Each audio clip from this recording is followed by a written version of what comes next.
খাবার খাওয়ার সময় কি সালাম দেওয়া যাবে? জরুরিভাবে দিতে হবে।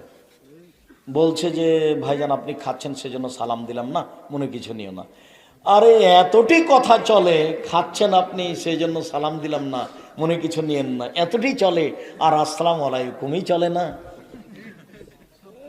কত ধর্ম পাগল হয়ে আছে। ওই আমি একদিন পাবনা যাচ্ছিলাম, তো গাড়ি থেকে নেমে টয়লেটে গেছি, তো আমি সালাম দিয়ে চলে গেছি।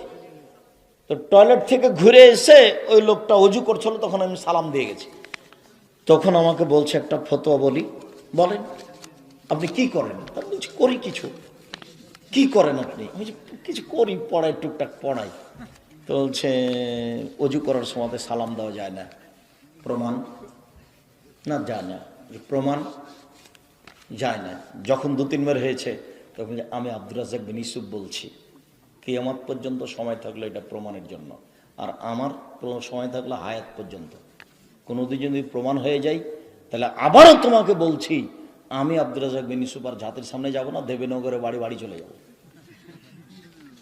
আমার কথার পিছনে শক্ততা এই জন্য আছে, আমি কোনো জিনিস একবার দেখিনি, শতবার, হাজারবার দেখা আছে। আরবি বুঝি, আমি দেখতে পারি, আমি লিখি, যার কারণে আমার দৃঢ়তা বেশি। কোন সাহসে বলে যে উজু করার সময় সালাম দেওয়া যায় না? ফেকার বইয়ে লেখা আছে 14 জায়গাতে সালাম দেওয়া যায় না, তার মধ্যে এটা। তো ফেকার বইয়ে এমনি লেখা আছে, তো রাসূলের কথা বলা নাই। আল্লাহ নবী বলছেন যাকে চিনো তাকেও সালাম দিবা, যাকে চিনো না তাকেও সালাম দিবা।